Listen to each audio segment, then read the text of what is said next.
자비로우신 우리 아버지 하나님 감사합니다. 이 시간 주 성령께서 함께 해주시고 또 살아계신 하나님의 말씀을 통해서 여러 가지 궁금한 것들을 생각해 보려고 합니다. 주님께서 지혜와 총명을 주시고 도와주셔서 하나님의 말씀을 바르게 깨달아 알 수 있도록 도와주시고 궁금한 것을 풀 수 있도록 도와주시옵소서. 오늘 모든 시종 함께 해주시고 도와주시기를 간절히 의지하오며 주 예수 그리스도 이름으로 기도하옵나이다. 아멘. 질문이 몇 가지가 나와 있는데 좀 잘 오신 것 같아요. 매번 좀 좋은 질문들이 좀 많이 나오는 것 같습니다. 질문이 여기에 크게 4가지가 나와 있는데 같이 한번 생각을 해보도록 하겠습니다. 제일 첫 번째 질문은 먼저 제가 읽어보겠습니다. 마태복음 5장 26절 한번 잠깐 찾아보시겠습니다. 마태복음 5장 26절 진실로 내게 이르노니 내가 홀이라도 남김이 없이 다 갚기 전에는 결단코 거기에서 나오지 못하리라. 진실로 내게 이르노니 내가 홀이라도 남김없이 다 갚기 전에는 결단코 거기서 나오지 못하리라. 이렇게 말씀하셨는데 혹시 지옥불에서 자기 죄값을 다 갚으면 다시 나올 수 있을까요? 지옥도 하나님이 다스리시는 곳이라면 지옥에서도 사랑 자체이신 하나님의 사랑이 임할 수는 없는 것인지 궁금합니다. 하는 질문입니다. 여기 홀이라도 남김이 없이 갚기 전에는 결단코기에서 나오지 못하리라. 요거 잠깐 접고 누가복음 12장 한번 찾아보시겠습니다.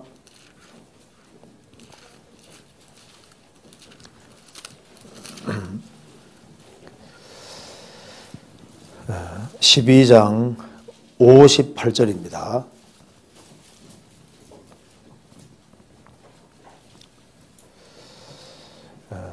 예수님 말씀하시기를 내가 너를 고소할 자와 함께 법관에게 갈 때 길에서 화해하기를 힘쓰라. 저가 너를 재판장에게 끌어가고 재판장이 너를 관속에게 넘겨주어 관속이 오게 가둘까 염려하라. 내게로는 홀이라도 남김이 없이 갚지 못하여서는 결단코 저기서 나오지 못하리라 하시니라. 이 말씀에서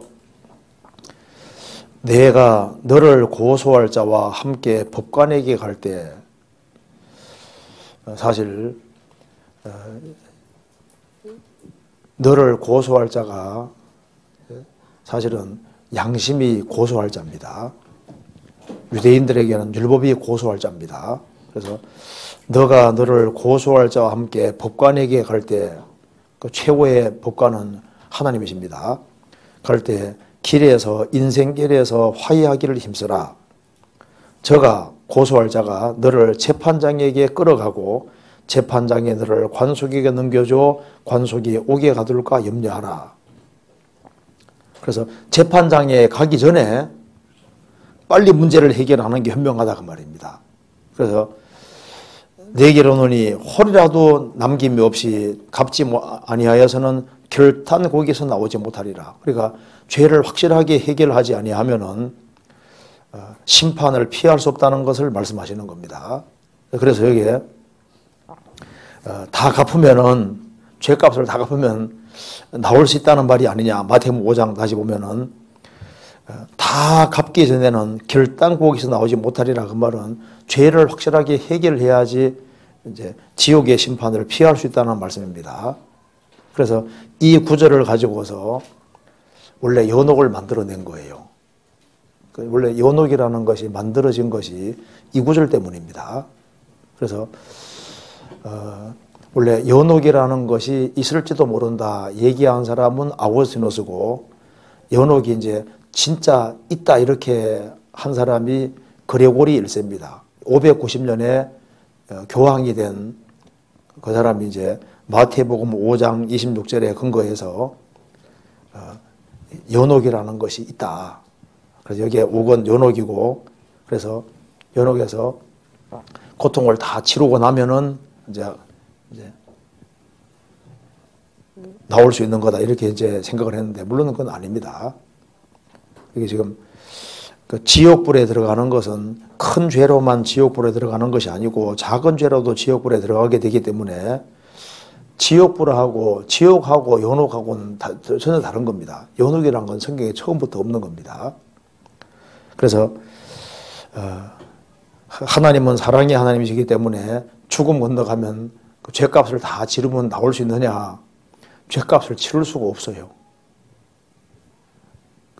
성경에서 말씀하기를 일단 죽음 건너가면 다시는 기회가 없다고 했습니다. 몇 군데 한번 찾아봅시다. 여기 누가복음 16장 찾아봅시다. 누가복음 16장 26절. 이뿐 아니라 너희와 우리 사이에 큰 구렁이 끼어 있어 여기에서 너희에게 건너가고자 하되 할 수 없고 거기에서 우리에게 건너올 수도 없게 하였느니라. 일단 죽음을 건너가면은 서로서로 왕래라는 것이 불가능하고 여기에서 너희에게 건너가고자 하되 할 수 없고 거기서 우리에게 건너올 수도 없게 하였느니라. 제가 한번 어떤 고등학생 한 사람하고 상담을 하는데 누가복음 16장 26절을 이걸 제가 읽어보라고 했습니다. 그러니까 그 여학생이 읽는데 이뿐 아니라 너희와 우리 사이에는 큰 구렁이가 끼어 있어서 여기서 너희에게 건너가고도 할 수 없고 거기서 우리에게 건너갈 수도 없게 하느니라. 그래서 그 구렁이, 그러니까 이분은 이제 읽으면서 구렁이가 끼어 있어서 구렁이가 아니라 너와 나 사이에는 큰 뱀 구렁이가 끼어 있어가 아니라 큰 구렁, 10년 이제 깊은 구덩이를 말하는 거거든요. 그래서 왕래 불가능하다고 되어 있다고 말입니다. 이사야 38장 보시겠습니다.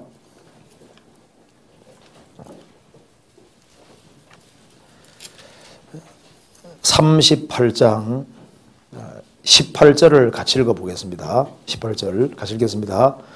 음부가 주를 죽게 살해하지 못하며 사망이 주를 찬양하지 못하며 구덩이에 들어간 자가 주의 신실하심을 바라지 못하되 음부가 죽게 살해하지 못하며 사망이 주를 찬양하지 못하며 구덩이에 들어간 자가 주의 신실하심을 다시 바라지 못한다. 그러니까 죽음 다 건너가면은 다시는 소망이 없다는 걸 말하고 있는 겁니다.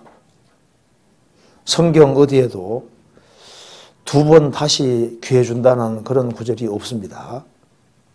그래서 반드시 살아있을 때 문제를 해결하라고 말씀하신 겁니다. 그래서 죄값을 다 지불하면 나올 수 있지 않느냐? 지불할 수가 없는 겁니다. 죄는 피로만 지불할 수 있기 때문에 살아있을 때가 아니면 지불할 수 없는 겁니다. 그렇게 이해하면 되겠습니다. 그 다음 질문은 주일 말씀 때 언급하신 70일에 다니엘서 9장 24절에 대해서 자세히 알고 있습니다. 그러니까 이게 다니엘의 70일에 대해 자세히 알고 싶다고 하는 질문입니다. 성경을 이해하는 데 있어서 다니엘서 9장, 다니엘의 70일에는 아주 중요한 겁니다. 그러니까 다니엘의 70일을 어떻게 이해하냐에 따라서 성경 해석이 완전히 달라지게 되거든요. 그래서 다니엘의 70일에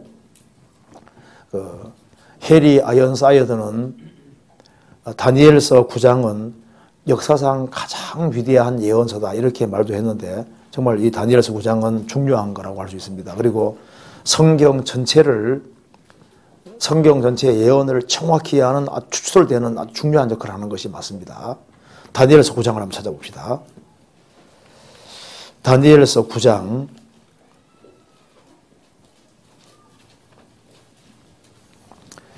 24절부터 27절까지 제가 먼저 한번 읽겠습니다. 내 백성과 내 거룩한 성을 위하여 70일에로 기한을 정하였나니 허물이 마치며 죄가 끝나며 죄악이 용속되며 영원한 의가 드러나며 이상과 예언이 응하며 또 지극히 거룩한 자가 기름 부음을 받으리라. 그러므로 너는 깨달아 알지니라.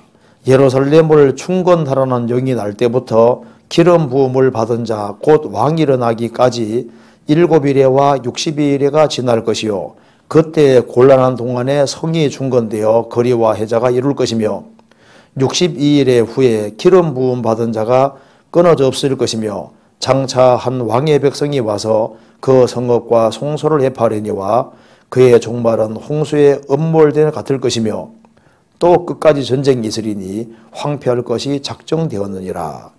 27절 같이 읽어보겠습니다. 그가 장차 많은 사람으로 더불어 한 일해 동안 언약에 그에 정하겠고 그가 그 일의 절반의 제사와 예물을 금지할 것이며 또 강포하여 미운 물건이 날개를 의지하여 설 것이며 또 이미 정한 종말까지 진도가 황폐케 하는 자에게 쏟아지리라 하였느니라. 여기 이제 다니엘서 9장 27절에 그가 누구냐에 따라서 또 해석이 또 완전히 달라집니다. 그가를 예수님으로 이해하느냐, 적그리스도로 이해하느냐, 여기에 따라서 또 이제 굉장히 달라집니다. 그래서 여기에 이걸 한번 같이 간단하게 설명 드려보겠습니다. 먼저 이 다니엘서 9장을 좀 이해하기 위해서 책 중에 좋은 책이 하나 있는데 이 책 읽어보신 분이 있을 겁니다. 이게 다니엘의 70일이라고 해서 이게 알바 맥클레인이라는 사람이 쓴 책이 있는데 다니엘의 70일에 이게 설명이 아주 잘 돼 있어요. 그래서 다니엘의 70일에 책이 있는데 이게 소책자로 돼 있으니까 읽어보면 좀 크게 도움이 되겠습니다. 그리고 이걸 한번 자세히 읽어보면은 성경이 참 놀라운 책이라는 것을 좀 알 수 있을 겁니다.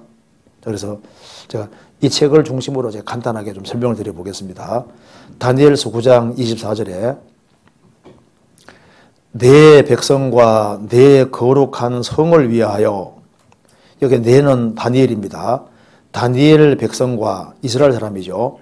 내 거룩한 성 예루살렘 성을 위하여 70일에로 기한을 정하였나니 허물이 마치며 죄가 끝나며 죄악이 용속되며 영원한 의가 드러나며 이상과 예언이 응하며 또 지극히 거룩한 자가 기름 부음을 받으리라.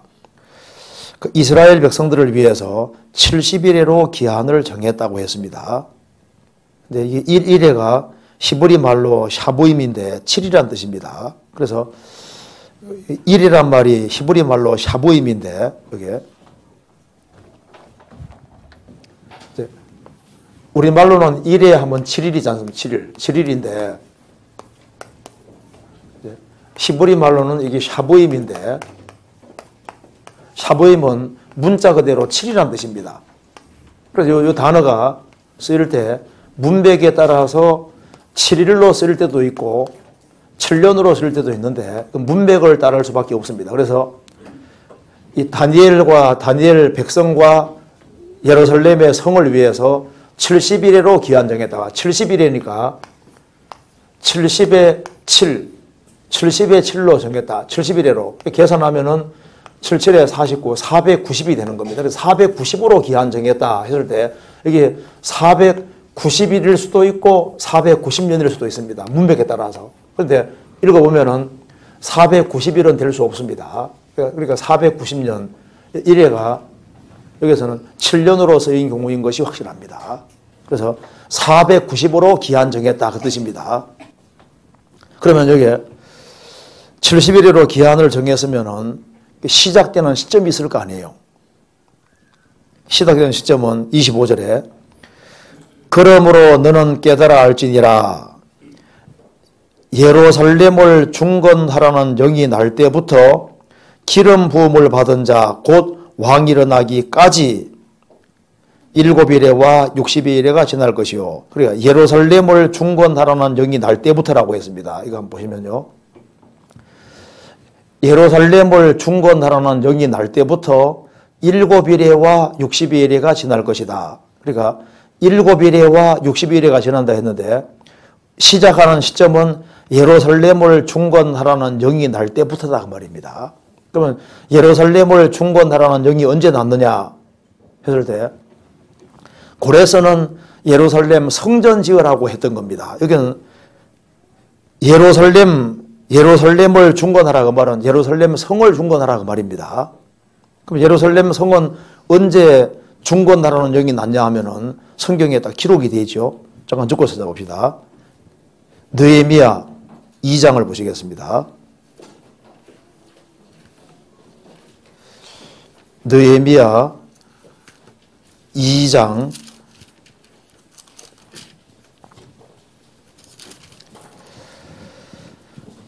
1절에 보겠습니다. 1장 2절입니다. 나의 한 형제 중 하나니가 두어 사람과 함께 예루살렘에서 이르렀기로 내가 그 사로잡힘을 면하고 남아있는 유다 사람과 예루살렘 형편을 물은즉 저희가 내게 이르되 사로잡힘을 면하고 남은 자가 그 도에서 큰 혼란을 만나고 능욕을 받으며 예루살렘 성은 회파되고 성문들은 소화되었다 하는지라 내가 이 일을 듣고 앉아서 울고 수일 동안 슬퍼하며 하늘의 하나님 앞에 금식하며 기도하여 가로되 이 예루살렘 성이 부수어지고 성문들이 불타버렸다는 얘기를 들으니까 기가 막힌 거예요. 그래서 수일 동안 이제 슬퍼하며 하늘의 하나님 앞에 금식하면서 기도했습니다. 하나님, 예루살렘 성이 이게 불타버렸는데 어떻게 하면 좋겠습니까? 하고 계속 기도하고 있었던 겁니다. 그런데 이 느헤미야가 아닥사스다 왕의 술 맡은 관원장이었습니다. 술 맡은 관원장이면은 왕이 가장 신뢰하는 사람을 옆에 두는 거예요. 술 맡은 관원장. 왜? 술 맡은 관원장은 술을 맡았으니까 왕의 술에 독을 딱 집어넣으면 무조건 왕은 죽게 되는 거니까 가장 신임하고 신뢰하는 사람 옆에 두는 겁니다. 그러니까 왕의 총애를 받는 사람이 느헤미야였던 겁니다. 그런데 예루살렘 성이 불타버렸으니까 오랫동안 기도하면서 그 마음에 슬픔과 답답한 거 있는 거예요. 그래서 하나님께 계속 기도하면서 나라도 예루살렘에 가서 성벽을 건축해야 되겠다. 이제 그런 그 마음이 간절하게 있는 겁니다. 그래서 2장 1절 아닥사스다 왕 20년 니산월에 왕의 앞에 술이 있기로 내가 들어 왕에게 드렸는데 이전에 내가 왕의 앞에서 수색이 없었더니 왕이 내게 이르시되 내가 병이 없거늘 어찌하여 얼굴에 수색이 있느냐 이는 필연 내 마음에 근심이 있으로다. 그때 내가 크게 두려워하여 왕께 대답하되 왕은 만세수를 하옵소서. 나의 열조의 묘실에 있는 성읍이 이제까지 황무하고 성문이 소와 불타싸우니 내가 어찌 얼굴에 수색이 없으리까. 그러니까 왕이 말했습니다. 4절에 왕이 내게 이르시되 그러면 내가 무엇을 원하느냐. 얼른 보니까 이제 소원을 들어줄 것 같잖아요. 그러니까 하시기로 내가 곧 하늘의 하나님께 묵도하고, 그러니까 이게 번개기도라고 하는 겁니다. 하나님 제발 왕의 마음을 움직여서 내가 저 예루살렘에 가서 예루살렘 성을 중건하도록 길을 열어달라고 계속 기도했는데 뭘 원하느냐 물으니까 얼마나 좋아요. 뭘 원하느냐 들어줄 것처럼 보이니까. 그래서 얼른 대답한 것이 아니라 하늘의 하나님께 묵도하고 하나님 감사합니다 하고 그 다음에 얘기를 한 겁니다. 이걸 본기도로 하는데 이 아닥사스다 왕은 이 기도하는 줄을 몰랐을 겁니다. 하늘의 하나님께 기도하고 감사합니다 하고 이제 말을 하는 겁니다. 5절 왕에게 고하되 왕이 만일 즐기하시고 종이 왕의 목전에서 은혜를 얻어 싸우면 나를 유다 땅 나의 열조의 묘실에 있는 성읍에 보내어 그 성을 중건하게 하옵소서 하였는데, 자, 그 성을 중건하게 하옵소서 했는데 8절에 또 왕의 살림 감독 아삽에게 조서를 내리사 저로 전에 속한 영문의 문과 성곽과 나의 거할 집을 위하여 들보와 제목을 주게 하옵소서 하매 내 하나님의 선한 손이 나를 도우심으로 왕이 허락하고 성을 중건하게 하옵소서 했는데 허락하고 그래서 왕이 이제 즉시 조서를 내려서 가르치게 할 수 있게 해준다고 말입니다. 이 날짜가 언제냐 하면은 1절에 말한 대로 아닥사스다 왕 20년 아닥사스 왕이 즉위하고 20년 되는 때가 기원전 여기 말한 대로 기원전 445년이었습니다. 그리고 여기에 니산월은 3월달인데 보통 성경에서는 어떤 걸 말할 때 항상 매달 며칠까지 항상 나오는데 여기에 니산월 요것만 딱 말했을 때는 니산월을 시작하는 달을 말하는 것이 맞으니까 이제 이스라엘은 달의 시작이 3월 14일입니다. 14일이 시작이거든요. 14일. 우리말로 달력으로 바꾸면 3월 14일입니다. 그래서 니산월이 3월 14일이 되는 거예요. 그래서 아닥사스다 왕 20년 니산월 이때 이제 왕이 이제 허락을 했는데 예루살렘 성을 중건하게 하옵소서 하였는데 왕이 허락했다. 그렇게 되잖아요. 다니엘서 다시 봅시다. 9장에 25절에 그러므로 너는 깨달아 할지니라 예루살렘을 중건하라는 영이 날 때부터 중건하게 하옵소서 하였는데 왕이 허락하고 그래서 예루살렘을 중건하라는 영이 날 때부터 기름 부음을 받은 자 1번 밑에 메시아죠. 기름 부음을 받은 자 곧 왕이 일어나기까지 7일에와 60일에가 지날 것이요. 여기 보면은 7일에와 62일에가 지나면은 왕이 오신다 그 말입니다. 그러니까 7일에와 60일이니까 69일에 483년이 지나면은 왕이 오신다고 했습니다. 그럼 왜 여기에 7일에와 62일이라 하냐면은 그 설명이 나와 있죠. 7일에와 62일에가 지날 것이요. 7일이라는 말을 한 이유는 그때 7일 동안 그때 곤란한 동안에 성이 중건되어 거리와 해자가 이룰 것이며 그러니까 느헤미야가 이제 예루살렘 성을 중건하라는 영을 받아서 이제 예루살렘에 와서 성을 건축하려고 하는데 얼마나 반대가 심했습니까? 그러니까 곤란한 동안에 성이 중건된 것이 맞잖아요. 그리고 이제 거리를 정비하고 적의 외침을 막기 위해서 이제 물을 빼서 다시 물을 성에 들어오지 못하도록 물을 둘러야 되니까 그 모든 작업하는데 한 49년 정도가 걸린 겁니다. 그래서 예루살렘 성을 중건하라는 영이 날 때부터 49년 그 사이에 그 곤란한 동안에 성을 중건하고 거리를 정비하고 해자 이제 물을 둘리고 외침을 저기 오는 걸 쉽게 하는 것을 막아야 되는 거니까 그 작업하는데 49년 걸리고 그리고 이제 7일에가 이후에 이제 62일에가 더 지나서 이제 왕이 오신다 그 말입니다. 그래서 부터 기름 부음 받은 자 곧 왕이 일어나기까지 7일에와 60일에가 지날 것이다. 그래서 7일에와 60일에가 지나는 이때 예수님이 실제로 왕으로 오시는데 낙이 타고 왕으로 입성하시는 겁니다. 그래서 여기 왕이 일어나는데 기름 부음 받은 자 왕이 오시는데 메시아로 오시는데 뭐 타고 오시느냐 말 타고 오는 것이 아니라 낙이 타고 올 거라고 성경에 예언되어 있잖아요. 성경에서 봅시다. 스가랴서 9장입니다.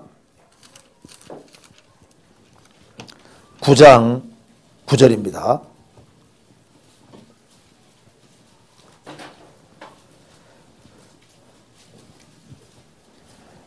시온에 따라 크게 불을 지어다.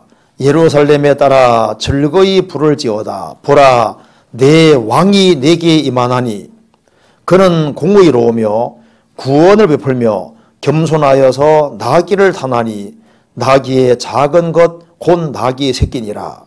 예수님이 왕이 오시는데 겸손하여서 나귀의 새끼를 타고 입성하신다. 그래서 예수님이 바로 이날에 정확히 나귀 새끼 타고 왕으로 입성하시게 되는 겁니다. 나귀와 나귀 새끼를 끌고 왔는데 예수님은 나귀 새끼 타시잖아요. 겸손하여서. 맞죠? 나귀도 큰 나귀는 좀 위험합니다. 애들이 막 호산나 호산나 하는데 그렇게 하려면은 나귀 새끼 타고 와야만 이게 애들이 달려올 수 있는 거예요. 나귀 새끼 만져보셨어요? 얼마나 귀여운지 몰라요.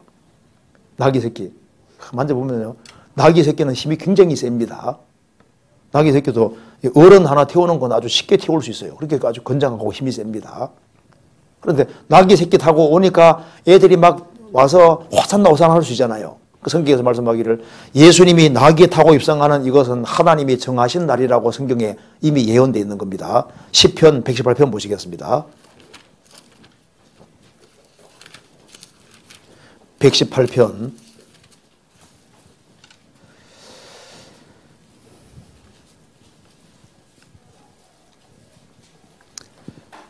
22절 건축자의 버린 돌이 집 모퉁이의 머릿돌이 되었나니 이는 여호와의 행하신 것이요 우리 눈에 기이한 바로다. 이날은 여호와의 정하신 것이라 이날에 우리가 즐거워하고 기뻐하리로다. 여호와여 구하옵나니 이제 구원하소서. 여호와여 우리가 구하옵나니 이제 형통케 하소서. 여호와의 이름으로 오는 자가 복이 있으며 우리가 여호와의 집에서 너희를 축복하였도다. 여호와여 구하옵나니 이제 우리를 구원하소서. 이것이 호산나란 말이에요. 호산나 호산나가 뜻이 뭐냐 하면 여호와여 구하옵나니 이제 우리를 구원하소서. 그게 호산나잖아요.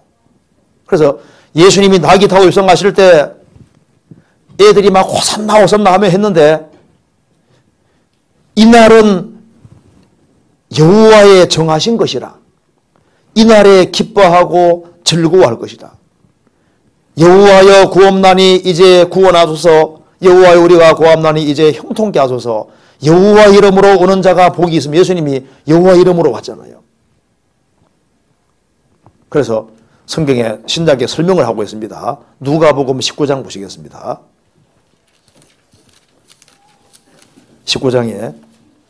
19장 33절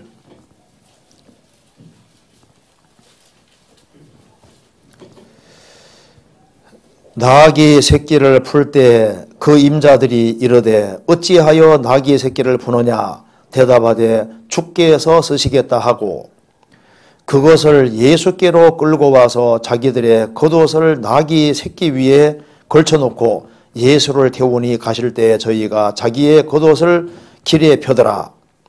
이미 감람산에서 내려가는 편까지 가까이 오심에 제자의 온 무리가 자기의 본 바 모든 능한 일을 인하여 기뻐하며 큰 소리로 하나님을 찬양하여로되 찬송하리로다. 주의 이름으로 오시는 왕이여 하늘에서는 평화요 가장 높은 곳에서는 영광이로다 하니 무리 중에 어떤 바리새인들이 말하되 선생이여 당신의 제자들을 책망하소서 하거늘 대답하여 가라사대 내가 너희에게 말하노니 만일 이 사람들이 잠잠하면 돌들이 소리 지르리라 하시니라. 41절 42절 같이 읽겠습니다. 가까이 오사 성을 보시고 우시며 가라사대 너도 오늘날 평화에 관한 일을 알았다면 좋을 뻔하였거니와 지금 내 눈에 숨겨오도다. 예수님이 예루살렘 성을 보시고 오셨습니다. 너도 오늘날 투데이입니다. 오늘 평화에 관한 일을 알았다면 좋을 뻔했는데 지금 내 눈에 숨겨오도다. 다니엘서 9장과 스가랴서 9장 시편 115편에는 말씀한 대로 예수님이 나귀 새끼 타고 왕으로 입성하신 이날은 여호와의 정하신 날인데 유대 종교가들이 그걸 모르는 거예요. 그래서 이걸 이제 계산해 보면은 이스라엘은 1년을 360년도로 계산합니다. 그래서 483년 곱하기 360 해서 이것을 365일 우리나라 원력으로 쫙 바꿔 계산하면은 AD 32년 4월 6일이 되는데 요날 예수님이 예루살렘에 나귀에 타고 입성하신 날이다 그 말입니다. 그래서 이 맥클렌 박사가 이제 이 계산을 해냈는데 기가 막히게 계산해놨습니다. 그래서 이제 히브리 원력으로 483년을 히브리 원력으로 계산을 하면은 17만 3,881이 나옵니다. 그러면 이제 이것을 우리나라 달력으로 바꾸어서 계산을 쭉 하고 거기에다가 윤년을 집어넣고 이제 4년마다 윤년이 오는 거니까 그렇게 계산을 쪼르륵 해가지고 딱 계산하면은 AD 32년 4월 6일 나오는데 이때가 정확히 예수님이 나귀 타고 예루살렘 입성하시는 바로 그날이 나온다 그 말입니다.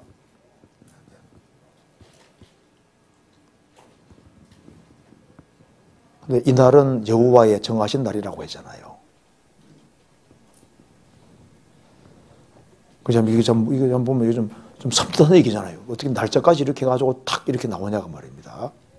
자, 다시 봅시다. 다니엘서 다시 봅시다. 그래서 혹시 정신 못 차리는 사람 있으면 제가 한번 봐요. 그래서 야 이게 어떻게 이렇게 맞지? 그러니까 요 시대에 요때 오는 분만 메시아가 맞는 거예요. 그죠? 다니엘서 9장 다시 봅시다. 9장 26절 62일의 후에 그러니까 7일에와 60일에가 지나가고 62일의 후에 기름 부음을 받은 자가 끊어져 없을 것이며 그러니까 여기에 예수님이 32년 4월 6일에 예루살렘에 왕으로 입성하시고 62일의 후에 며칠 지나서 어떻게 되었습니까? 왕으로 입성하시고 며칠 안 돼서 기름 부음 받은 자 예수님이 끊어 없어져 죽으시지 않습니까? 그죠? 62일에 그때 7일에와 62일에 지날 때 예수님 오시는데 중건하라는 영이 날 때부터 왕이 일어나기까지는 69일인데 그리고 왕으로 오시고 62일의 후에 기름 부음 받은 자가 끊어진다. 그래서 예수님이 왕으로 입성하시고 며칠 있다가 십자가에 못이 박히게 되지 않습니까? 그래서 이게 기름 부음 받은 자가 끊어진다는 말은 우리 죄 때문에 죽으신다는 뜻입니다. 이사야 53장 찾아봅시다. 이사야 53장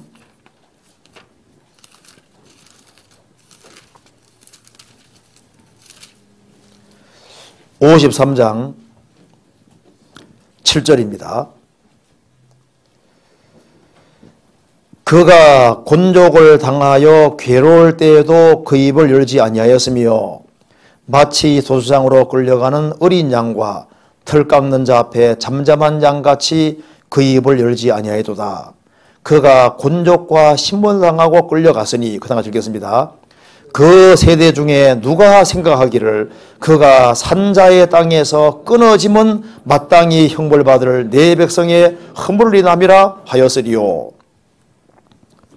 그가 산자의 땅에서 끊어짐은 죽으시는 겁니다. 산자의 땅에서 끊어지는 것은 마땅히 형벌받을 내 백성의 허물 때문에 죽는다는 것을 그 당대에 누가 알았으리요.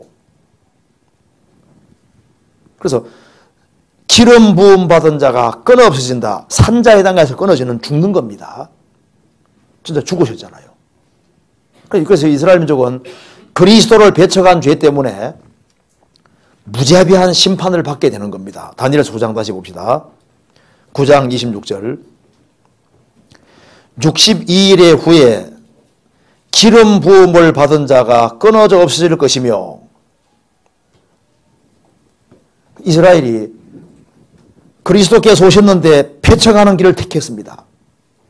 그래서 장차 한 왕의 백성이 와서 로마 군대입니다. 와서 그 성읍과 예루살렘 성읍과 성소를 회파할 것이다. 이것이 이제 누가복음 21장에 말한 대로 로마 군대가 쳐들어와서 어떻게 했는 줄 아시죠? 예루살렘을 완전히 박살냈는데 예수님 말씀하시기를 예루살렘 성전에 돌 하나도 안 남기고 다 부순다는 말씀이 그대로 이루어졌잖아요. 성읍과 성소를 아주 해파한다, 박살낸다는 말씀이 그대로 이루어지게 되는 겁니다. 돌 하나도 돌 위에 첨 놓이지 않고 다 무너질 거다. 그래서 타이터스 장군이 70년에 서들어왔을 때 예루살렘 성전을 이제 불질러 버렸는데요. 예루살렘 성전은 이 금으로 입혀져 있었습니다. 그래서 예루살렘 성전만은 절대 건드리지 말으라고 타이터스가 그렇게 누누이 경고했음에도 불구하고 워낙 저항이 강하고 하니까 들어가서 그냥 그 군사들이 불을 질러 버린 겁니다. 그래서 이제 예루살렘 성전이 불타버리고 그러면 이제 금 입힌 것이 이렇게 흘러내릴 거 아니에요. 돌 사이에 붙게 되고 이렇게 되니까 전쟁하러 온 사람은 노량물 얻기를 원하잖아요. 그래서 예루살렘 성전에서 또 소문이 퍼지기를 성전 밑에는 보물이 많이 감춰졌다는 소문이 퍼져서 예수님 말씀하신 대로 그 돌을 다 걷어내서 돌 하나도 안 남기고 완전히 다 부서져 버린 거예요. 그래서 여기 말씀한 대로 예루살렘 성읍과 성소가 회파될 것이다. 70년에 아주 박살나 버렸습니다. 그리고 그의 이스라엘의 종말은 홍수의 음모를 같으며 홍수가 그냥 샥 몰아치는 것처럼 순식간에 그냥 이스라엘 민족이 심판을 받게 됐습니다. 또 끝까지 전쟁이 있으리니 황폐할 게 작정되었네. 그래서 이스라엘이 그리스도 배척한 죄로 이스라엘 땅이 2000년 동안 황무지가 되고 이스라엘 민족은 아주 가장 비참한 민족이 되어버린 겁니다. 그래서 69일에까지는 이루었는데 마지막 한 예를 이루지를 못했던 거예요. 그래서 이제 예수님 배척으로 유대인들은 유랑민족이 되어버렸다고 말입니다. 그럼 이스라엘 민족은 이제 왜 이스라엘 땅에 돌아오느냐? 마지막 한 예를 채우려고 지금 돌아오고 있는 중인 거예요. 그래서 구약의 모든 선지자들은 예수님의 초림을 보고 재림을 봤는데 그 사이에 교회가 있다는 것을 보지 못했습니다. 그래서 다니엘서 읽어보시면 항상 바벨론, 메디아, 페르시아, 헬라, 로마까지 나오고 그 다음에 갑자기 마지막 때 이렇게 나오잖아요. 교회가 빠져 있는 겁니다. 그래서 구약의 선지자들은 봤습니다. 아, 메시아가 오시는구나, 다시 오시는구나 다 봤거든요. 근데 그 사이에 엄청난 간격이 있고 교회가 있는 걸 몰랐기 때문에 에베소 3장에서는 교회가 비밀이었다고 나오는 겁니다. 그래서 69일까지는 이루었는데 그러면 이스라엘 민족이 왜 회복될까요? 요 9장 27절 요거 이루려고 지금 돌아오는 겁니다. 다니엘서 9장 27절 봅시다. 27절 그가 누굽니까? 적그리스도입니다. 제가 이 구절 때문에 우리나라에 아주 어떤 유명한 목사님이 한 분 계신데 이 구절 하나 때문에 4시간 동안 11시부터 오후 3시까지 4시간 동안 이거 가지고 같이 이렇게 토론을 한 적이 있는데요. 그 양평에서 이제 그분이 이름 얘기하면 다 아는 분입니다. 그런데 그가 이것이 예수 그리스도라고 생각을 하는 거예요. 적그리스도인데. 그래서 이거 때문에 4시간 동안 토론한 적이 있었는데요. 그는 적그리스도입니다. 제가 읽어보겠습니다. 그가 장차 많은 사람으로 더불어 한 일해 동안의 언약을 굳게 정할 것이다. 이게 바로 7년입니다. 7년 동안 언약을 굳게 정할 것이다. 예수님이 무슨 7년 동안 언약을 세운 적이 없잖아요. 그가 적그리스도가 장차 많은 사람으로 더불어 한 일해 동안의 언약을 굳게 정하겠고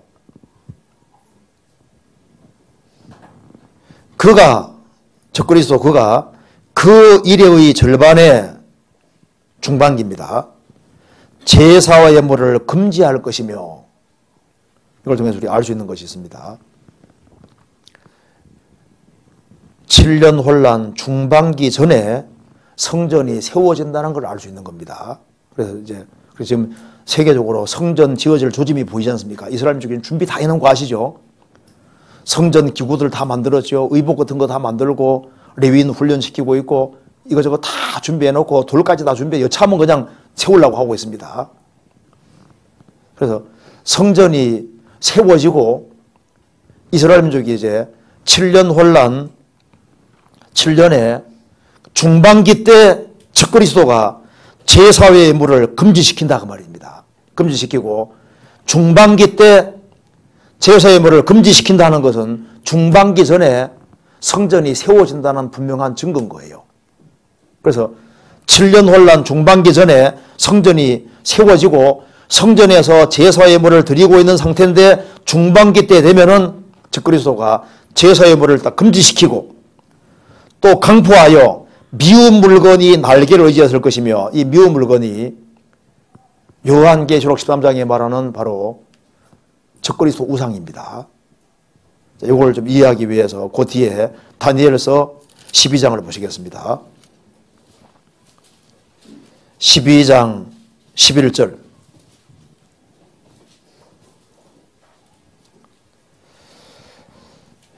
매일을 드리는 제사를 폐하며 멸망케 할 묘 물건을 세울 때부터 그러니까 매일 드리는 제사를 7년 혼란 중반기 때 제사를 폐하고 자기를 보여 하나님이라고 하면서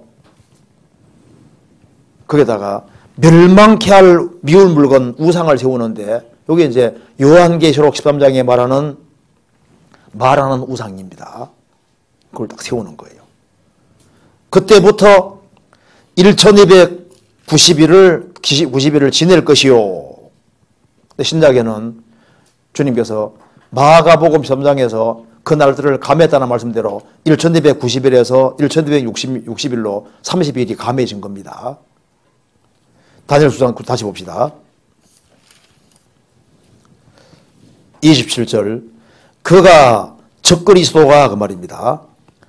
장차 많은 사람으로 더불어 한 일해 동안 7년 동안의 언약을 굳게 정하겠고 중동 평화가 오게 돼 있는 거예요. 적그리스도가 많은 사람으로 더불어 이제 평화 조약의 조인식을 하고 이제 이 아랍과 이스라엘 사이의 모든 이제 그 전쟁 문제가 다 해결되고 7년 동안 진짜 평화 조약이 이루어집니다. 그래서 언약을 굳게 정하겠고 그 일의 절반에 제사와 예물이 드려지고 있는데 제사 예물을 금지할 것이며 또 강포하여 미운 물건이 날개를 있을 것이며 중반기 때 그게 적그리스도 우상을 세우는 겁니다. 그리고 모든 사람에게 적그리스도와 우상에게 경배하게 만드는 거예요. 그래서 이미 정한 종말까지 진노가 황폐케 하는 자에게 쏟아지리라. 그래서 7년 혼란 후 3년 반은 문자가대로 생지옥을 경험하는 겁니다. 그래서 하나님께서 무자비한 심판 들여서 결국은 심판해버리는 거예요. 그래서 여기에 7년이라는 기간이 정해져 있고 7년 혼란 전 3년 반과 후 3년 반이 있다 그 말입니다. 그래서 7년 혼란 전 3년 반 동안에 두 증인이 등장해서 2000년 전에 이스라엘이 배척한 예수가 구세주라는 걸 깨닫게 하는 운동이 벌어지게 되는 거예요. 그래서 이스라엘 민족의 14만 4천 명이 구원받게 되는 겁니다. 다니엘 여기 요한계시록 찾아봅시다. 11장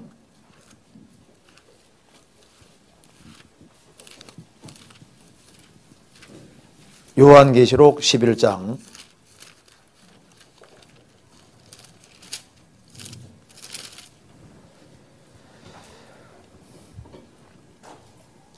3절을 같이 읽어보겠습니다. 내가 나의 11장 3절입니다. 같이 읽겠습니다. 내가 나의 두 증인에게 권세를 주리니 저희가 굵은 베옷을 입고 1260일을 예언하리라. 1260일이면 3년 반이죠. 7년 혼란 전 3년 반입니다. 7년 혼란 전 3년 반 동안에 예루살렘 성전이 세워지고 그 두 증인이 바로 너희들이 제사 드리는데 이 제사가 바로 예수님을 가리키는 것이라고 설명하면서 이스라엘 민족을 회개시키는 거예요. 그래서 이 두 증인을 통해서 이스라엘의 14만 4천 명이 구원받게 되는 겁니다. 그리고 중반기 때 이제 이 두 사람이 죽고 적그리스도가 제사회물을 폐지하면서 자기를 보여 하나님이라고 하고 거기에다가 적그리스도의 우상을 세우는데 그게 바로 계시록 13장인 겁니다. 그리고 유대인들을 지구상에 싹 없애려고 하는데 그때 이스라엘의 3분제가 죽고 3분절이 살아서 도망가는데 이게 후 3년 반입니다. 요한계시록 12장 보시겠습니다. 12장 6절에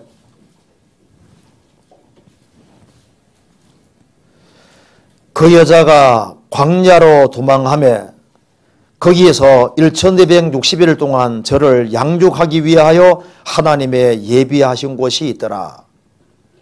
여기 여자는 이스라엘이고 이스라엘이 후 3년 반 동안 도망가는 겁니다. 그래서 도망가 있다가 예수님이 지상지림하심으로써 이제 천년왕국이 시작되는 거예요. 그래서 69일에가 문자 그대로 이루어졌기 때문에 마지막 한 일에도 문자 그대로 반드시 이루어지게 되어 있는 겁니다. 반드시. 그 사이에 지금 교회가 있는 거예요. 자, 그러니까 이제 우리가 이런 걸 알 수 있는 겁니다.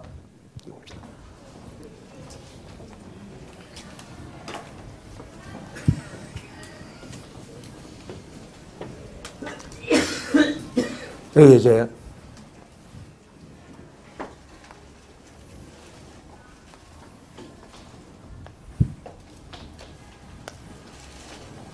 자, 69일회가 진행될 때 유대인과 이방인 둘밖에 없었습니다. 그런데 예수님이 이제 69일회 때 예수님이 죽으셨고 이제 69일회가 있고 며칠 후에 죽으셨고 예수님이 부활 승천하시고 50일째 되는 날 오순절에 성령이 오심으로 교회가 시작이 된 겁니다.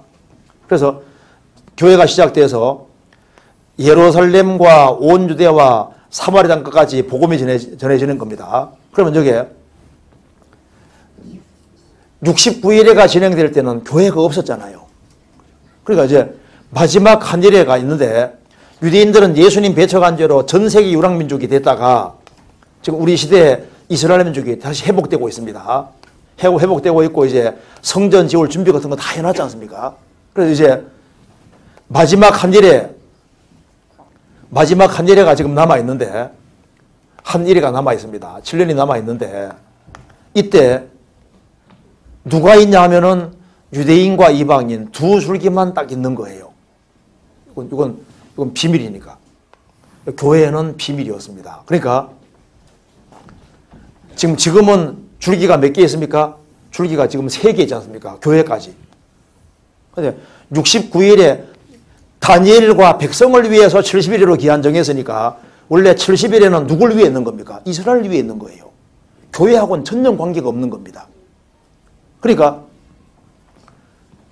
교회는 비밀이고 69일회와 70일회가 있는 그 사이에 있는 거니까 교회는 마지막 한 일에 7년과는 관계가 없기 때문에 이 7년 혼란과는 관계없이 오순절에 오신 성령이 그리스도인들을 데려가시고 교회는 마감이 되는 겁니다.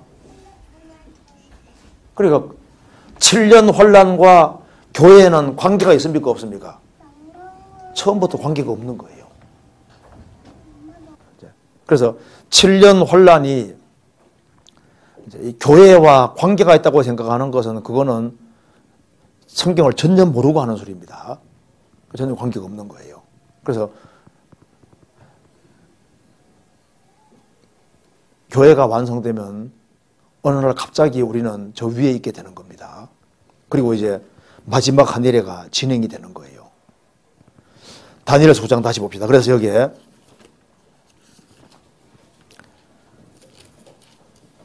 (9장 24절) 내 백성과 내 거룩한 성을 위하여 70일로 기한을 정하였나니 허물이 마치며 죄가 끝나며 죄악이 용속되며 영원한 의가 드러나며 이상과 예언이 응하며, 이상과 예언이 응한다는 게 무슨 말이냐 하면은 이제 7년 환란이 이제 끝남으로 천년 왕국이 온다고 성경 약속되어 있거든요. 그 약속이 전부 다 이루어지게 되는 겁니다. 이거 설명하려면 좀 길어지는데요. 간단하게 한 구절만 봅시다. 요한계시록 한번 봅시다. 이상과 예언이 응한다는 말이 바로 이 말입니다. 요한계시록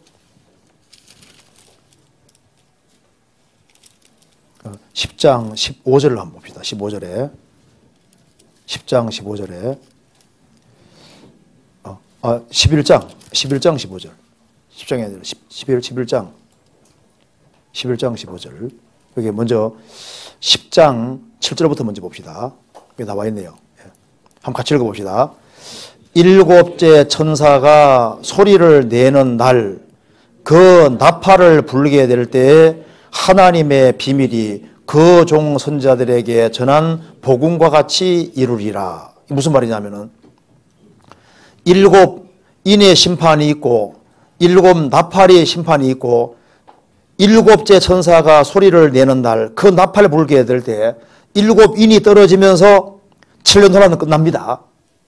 끝나고 하나님의 비밀이 그 종 선자들에게 전한 복음같이 이루리라. 그래서 일곱째 천사가 나팔을 불 때 일곱 대접의 심판이 떨어지면서 일곱 대접 심판 떨어지면서 환란이 끝나고 천왕국에 돌입이 되는 거예요. 그래서 일곱 천재 천사가 나팔을 불게 될 때 하나님의 비밀이 구약에 자세히 기록되어 있는 그 하나님의 약속과 비밀이 그 종선자들에게 전한 복음과 같이 이루리라. 천왕국이 오도록 되어 있는 겁니다. 그래서 11장 15절에 일곱째 천사가 나팔을 불매 하늘에 큰 음성이 나서 가로되 세상 나라가 우리 주와 그 그리스도의 나라가 되어 그가 세토록 왕노로 다스리로다 하니. 그래서 이제 7년 혼란이 끝나면서 세상 나라가 주와 그리스도의 나라가 되어서 천년 동안 예수님이 왕노릇하고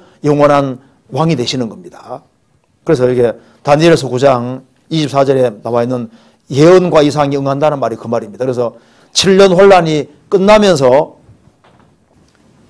하나님이 약속해 주시기를 이스라엘 민족에게 약속해 주시기를 이스라엘 중심한 나라가 이루어지고 천년 왕국을 약속하셨는데 이 모든 것이 7년 하나 끝나면서 한꺼번에 다 이루어지게 되는 거예요.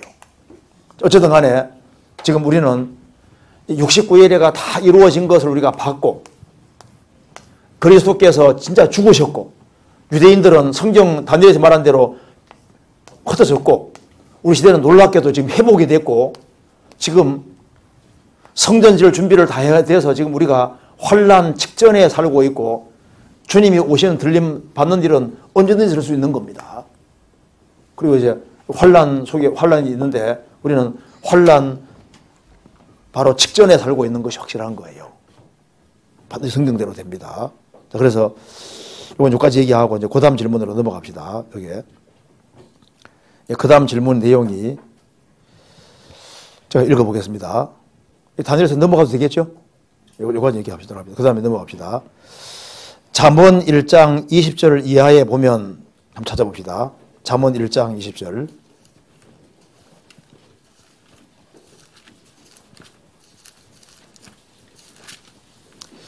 제가 읽겠습니다.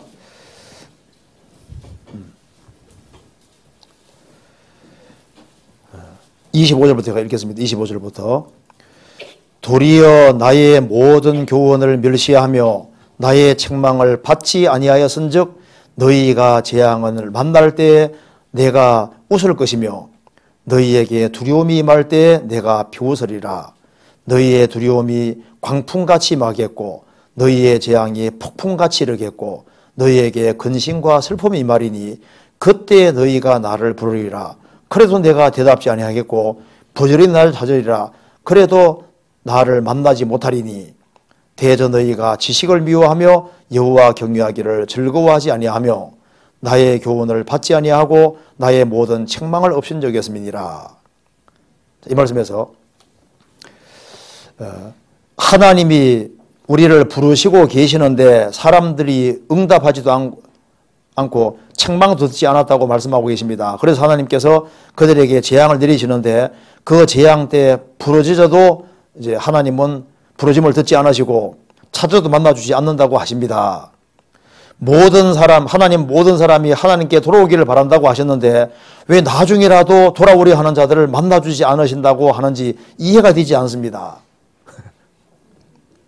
설명 부탁드립니다. 좀 좋은 질문이잖아요. 이게 무슨 말이냐면은 한계가 넘어갈 때를 말하는 겁니다. 이제 우리 재앙 당하다가 하나님 불 불러도 이제 얻어 터지고 그때 부러져서 구원받은 사람 많잖아요. 이건 이제 뭘 말하냐면은 노아 홍수 예를 들어봐요. 하나님께서 그렇게 방주 만들면서 그렇게 기회 주셨는데 끝까지 배척해서 하나님의 인내가 다 했습니다. 그래서 이제 방주문 다 닫히고 그리고 방주 안에 동물들 다 들어가는 거 보면서도 해기지 않지 않습니까? 방주문 딱 닫히고 난 다음에 1년간 홍수 내릴 때 물속에서 하나님 살려달라고 부를 때는 그때는 그냥 인간적으로 살려달라는 것이지 뭐 진리를 구하는 그런 문제가 아니잖아요. 그러니까 하나님께서 그때 심판한단 말이고 평상시에는 하나님이 손을 펴고 이렇게 하는데 안 들이킬 때 얻어맞고 들이키는 경우가 많잖아요. 그걸 말하는 게 아니고 지금 이것은 하나님이 그렇게 해도 끝까지 등 돌려서 이제 하나님이 심판할 수밖에 없는 상황에 심판할 때 그때는 너희들이 부르짖지만 그 부르짖음은 진리를 구하는 부르짖음이 아니라 단순히 그냥 고통에서 벗어나려는 부르짖음밖에 안 되는 거예요. 그러니까 주님이 심판하는 겁니다. 이 은혜 시대 때 은혜를 끝까지 거절하고 혼란 속에 들어가서 부르짖을 때 진리를 위한 부르짖음이 아니잖아요. 그때는 기회가 없는 겁니다. 그래서 이것은 뭐와 똑같냐면은 노아 홍수 생각하면 된다 그 말입니다. 하나님이 그렇게 오래 참으면서 기회를 주시고 기회 주셔도 끝까지 거절을 할 때 그리고 하나님이 이제 심판 내릴 때 그때는 너희들이 부르짖을 때 부르짖음이 진리를 위한 부르짖음이 아니라 단순히 그냥 고통에서만 벗어나게 해주는 그런 부르짖음은 기회가 벌써 끝나버린 거예요. 그런 얘기다 그 말입니다. 이거 이해되시죠? 노아 홍수 생각하면 되는 겁니다. 이제 그 다음에 이제 질문 봅시다. 하나님의 존재가 막연합니다. 마음속에 죄 때문에 그런지 아무 생각도 없이 집회 말씀을 들어서 하나님의 존재가 무뎌진 것인지 하나님 존재가 명확하지 않습니다. 어떻게 하면은 해를 보는 것처럼 존재가 명확하게 될 수 있을까 하는 이제 질문입니다. 참 좋은 질문이죠. 그래서 제가 오늘 그래서 조금 준비를 했습니다. 전도 집회 들어가지고 이제 나는 정신 못 차리겠다 그 말 같은데 그래서 전도 집회가 아닌 것 가지고 한번 제가 잠깐 말씀을 드릴게요. 먼저 그래서 이 성경에 3분의 1이 예언이니까 제가 아주 짧게 아주 간단하게 성경 예언이 어떻게 이루어지는지 한번 그걸 제가 구체적인 걸 조금 한번 말씀을 이렇게 드려보겠습니다.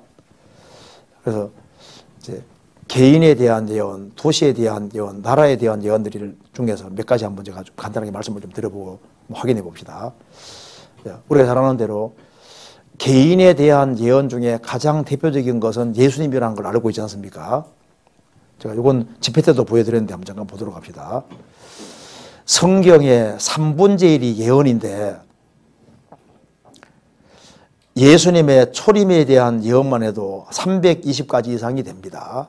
그러니까 이제 이걸 한번 봅시다. 여기에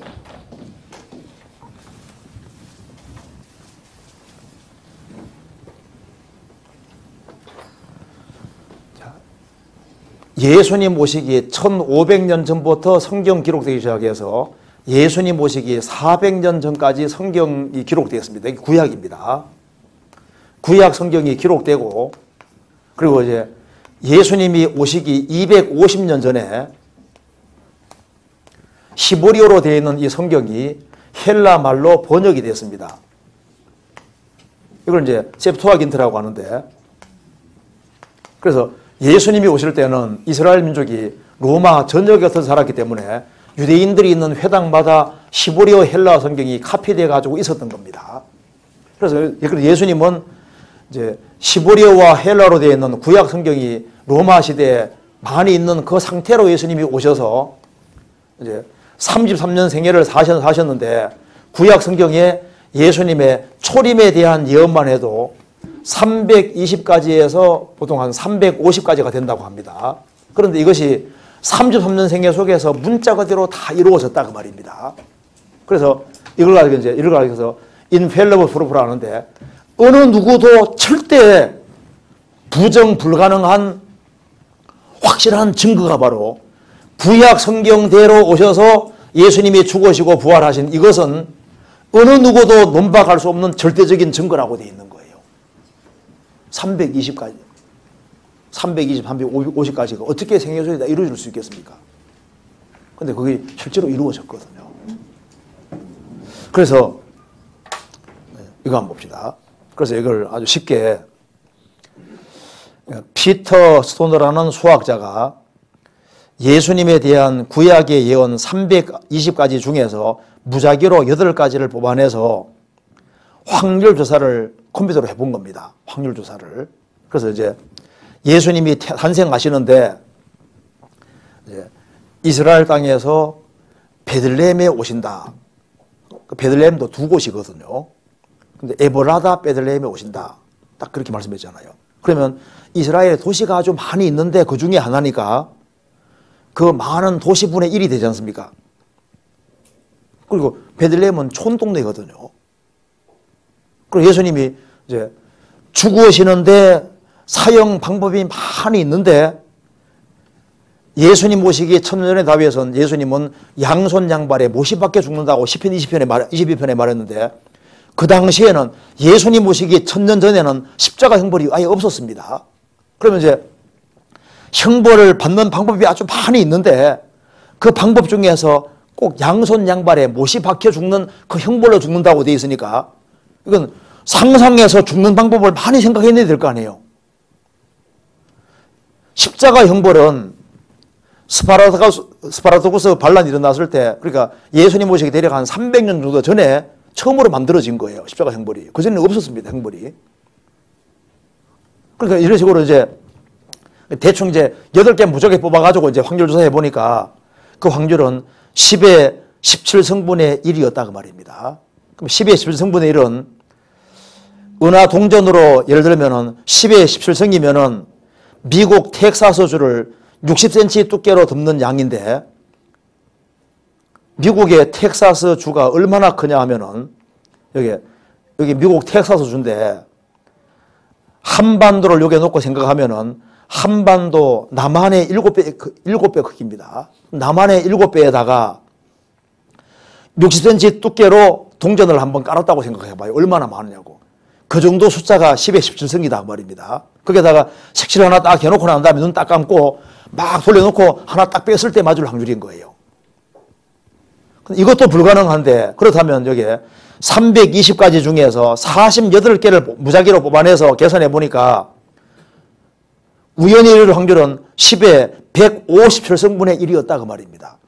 10의 157성이면은 우주에 있는 전자수를 다 계산해도 한 이 정도 157성 되는 거예요. 그러니까 우주에 있는 모든 전자수가 이 정도 되는데 거기에다가 점 하나 딱 찍어 놓고 하나 탁 했을 때 맞을 확률인데 가능하냐 그 말입니다. 그러니까 320까지는 이건 절대 불가능한 얘기다 그 말입니다.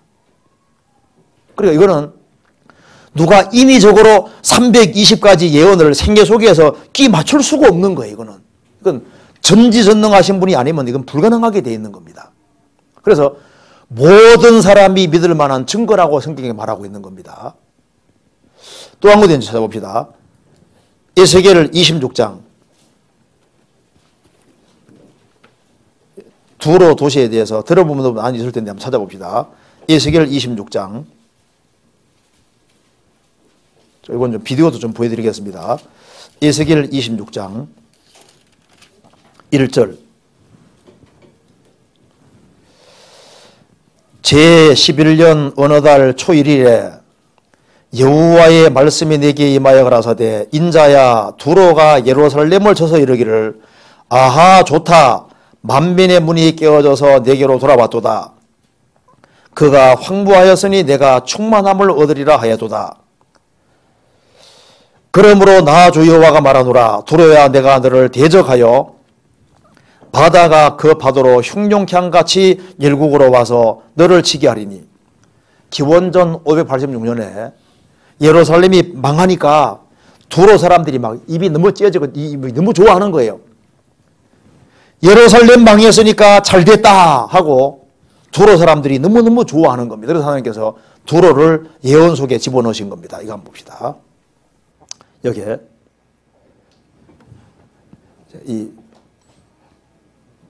여기 이제 이 그림을 잘 보시면 여기에 예루살렘이 여기에 있고 예루살렘이 여기에 있고 예루살렘 위쪽에 두로라는 도시가 있는데 고대 가장 엄청난 해양 국가입니다. 도시 국가인데 이 두로라는 도시가 예루살렘이 기원전 586년에 망하니까 너무너무 좋아하는 거예요. 그래서 하나님께서 두로를 어떻게 심판하실지를 예언하신 말씀인데 바다가 그 파도로 흉룡향같이 열국으로 와서 치게 한다는 말씀대로 제일 먼저 바벨론 느부갓네살 왕이 쳤고 그 다음에 알렉산더가 두 번째로 쳐들어왔습니다. 그런데 느부갓네살 왕이 쳐들어왔을 때는 공작을 못했는데 이거 한번 봅시다. 두로에서부터 여기 올드 티르입니다. 두로에서 800m 떨어진 곳에 두로 섬이 있는데 느부갓네살 왕이 쳐들어와서 이 구두로를 공격했는데 여기에 있는 보물을 몽땅 가지고 두로 섬으로 옮겨놓고 항전하니까 호탕 쳐버린 거예요. 그래서 아무것도 얻지 못하고 느부갓네살은 물러갔습니다. 아주 혼은 났는데 멸망 못 시켰거든요. 그리고 수백 년이 지난 이후에 알렉산더가 등장해서 이 말씀대로 예언을 이루었습니다. 거기에 12절 보시겠습니다. 12절. 내 재물을 빼앗을 것이며 내 무역한 것을 누락할 것이며 내 성을 헐 것이며 내 기뻐하는 집을 무너뜨릴 것이며 또 내 돌들과 내 제목과 내 흙을 다 물 가운데 던질 것이라. 내가 내 노래 소리로 그치게 하며 내 수금 소리로 다시 들리지 않게 하고 너로 말간 반석이 되게 한즉 내가 금을 말리는 곳이 되고 다시는 건축되지 못하리니 나 여호와가 말하였음이니라. 나 주 여호와의 말이니라. 이 말씀대로 내 재물을 빼앗을 것이며 내 성을 헐 것이며 내 기뻐하는 집을 무너뜨릴 것이며 또 내 돌들과 내 제목과 내 흙을 다 물 가운데 던질 것이다. 이 도시를 물속에다 쳐넣는다고 했습니다. 그리고 너로 맑은 반석이 되게 한즉 내가 금을 말리는 곳이 되고 다시는 건축되지 못할 것이다. 이대로 된다 한번 봅시다. 여기 구두로고 여기가 섬인데 알렉산더 대왕이 쳐들어오니까 결사항전을 합니다. 그래서 이쪽에다가 이제 본진을 두고 끝까지 싸우니까 알렉산더가 열받아서 올드 두로에서 여기 섬까지 700에서 한 800m 정도 됩니다. 그래서 여기 있는 도시를 다 부수어서 물속에 넣어서 제방 뚝기를 만들게 만든 겁니다. 그래서 구두로고 이게 섬인데 알렉산더가 이쪽으로 길을 만들기 위해서 이쪽에 있는 도시를 다 부수어서 물속에 집어넣어 버린 거예요. 이렇게 제방 뚝기를 만든 겁니다. 그래서 섬이 갑자기 육지가 돼버린 거예요. 그래서 지금은 여기가 이제 두로가 지금 여기에 섬하고 이쪽하고 연결돼서 육지가 되어 있습니다. 자, 이 부분에 대해서 한번 비디오를 한번 잠깐 보도록 합시다. 한번 한 교수님이 설명하는 거 들어보세요. 두로라는 아주 그 번성한 도시국가가 있었습니다. 페니키아의 가장 큰 항구 도시였고요. 이 사람들은 뭘로 돈을 벌었냐면 조개 있죠. 조개에서 뭘 추출했냐면 붉은색 염료를 추출했습니다. 자, 고대 사람들은 부유한 사람들이 무슨 옷을 입었어요? 자색 옷 입었잖아요. 붉은색으로 이렇게 염색한 옷을 입었잖아요. 옛날에 우리나라의 왕들도 붉은색 옷을 입었습니다. 그래서 이분들이 이 붉은색 염료를 갖고서 무역을 했어요. 그래서 엄청나게 많은 돈을 벌어가지고 두로가 역사적으로 보게 되면 굉장히 번성한 도시국가였습니다. 도시의 돌과 목재와 흙을 다 물속에 던져질 것이라고 예언하고 있죠. 자, 그 다음에 도시가 뭐처럼 된다고요? 맨바위처럼 평평해질 것이다. 완전히 항폐화될 것을 얘기합니다. 그 다음에 도시가 다시는 역사적으로 뭐하지 못한다고요? 건축되지 못한다고 예언을 했습니다. 에스겔이 예언한 게 BC 590년입니다. 그리고 몇 년 뒤에 바벨론의 느부갓네살 왕이 쳐들어왔죠? 예, 4년 뒤에 찾아왔습니다. 4년 뒤에 쳐들어왔는데 이 두로가 얼마나 저항을 강하게 했는지요. 이 두로의 본토를 7년 동안 포위를 했어요. 그렇게 강력한 나라가 왔는데도 얼마나 저항이 심한지 7년 동안 포위를 해가지고 이 두로의 본토를 완전히 항폐화시켰습니다. 7년 만에. 그런데 문제는 뭐냐면 두로 사람들이 전부 어디로 이주했어요? 예, 두로 섬. 여기 800m 요쪽에 두로 섬이 있는데 그쪽으로 사람들이 이주해서 거기에 가서 살게 된 거예요. 그래서 바벨론 왕이 왔지만은 이것을 완전히 정복하지 못한 거예요. 그리고 이제 다른 나라들이 역사적으로 보면 몇 번 쳐들어옵니다. 그러다가 알렉산더 대왕 압니까? 예, 그리스의 가장 강력했던 알렉산더 대왕이 BC 332년에 옵니다. 근데 오는데 어떻게 하냐면요. 여기 왔더니까 두로 본토에 있던 사람들이 대부분 다 두로 섬으로 이주를 한 거예요. 그리고 강력한 해군을 갖고서 이 두로 섬을 보호하고 있는 겁니다. 그러니까 알렉산더 대왕이 와가지고 이 두로 섬을 정복하려고 하는데 정복할 수가 없어요. 어떻게 정복인지 아십니까? 알렉산더 대왕이 지금 여기 있는 나라들을 다 침략을 해가지고 완전히 다 정복을 하고 지금 두로까지 왔는데 두로는 이거 도저히 정복하기 어려운 거예요. 그래서 어떻게 했냐면요. 여기에 있는 두로 본토 보입니까? 예. 여기에 있는 두로 본토를 먼저 항폐화시켰잖아요. 그리고 여기에 있는 항폐화된 것들을 전부 어디에다 집어넣습니까? 물속에다가 던져집니다. 그리고서 800m를 60m 넓이로 뭘 만듭니까? 예, 댐을 건설합니다. 예, 뚝끼를 쌓습니다. 뚝끼를 쌓아가지고 여기 있는 두로섬을 완전히 정복을 하는 겁니다.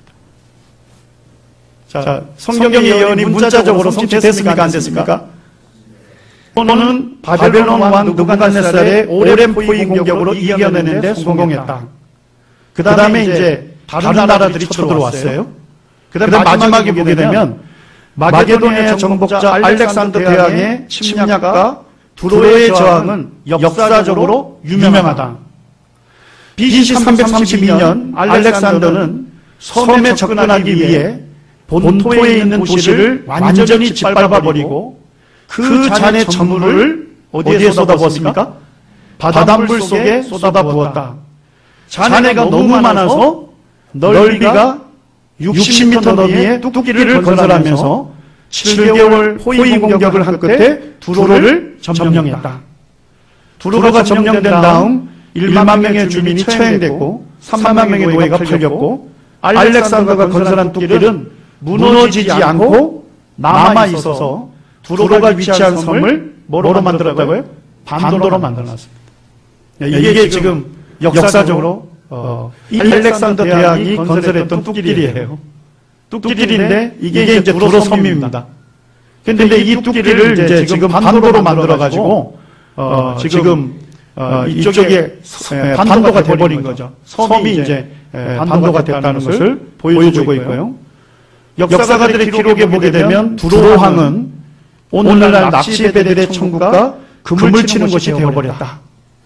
그리고 이제 최근의 기록을 제가 찾아보니까요. 에스겔이 예언한 대로 고대 두로가 있던 자리는 지금 그 지방의 어부들이 뭐하는 곳이 됐습니까? 그물을 펴서 말리는 데 사용되는 평범한 바위가 있다. 헬라의 군대가 건축한 고대의 뚝끼는 여전히 남아 다른 것들과 함께 에스겔 예언이 구체적으로 성취되었음을 증언하고 있지만 그때에 담당했던 성벽과 성문은 더 이상 존재합니까 안 합니까? 존재하지 않는다는 겁니다. 어떻습니까? 질문하잖아요. 어떻습니까? 그러니까 이런 것은 꾸며낼 수가 없는 사실인 겁니다. 그리고 나라에 대해서 몇 가지 한번 생각해 봅시다. 에스겔 29장을 한번 찾아봅시다. 에스겔 29장 13절을 보시겠습니다.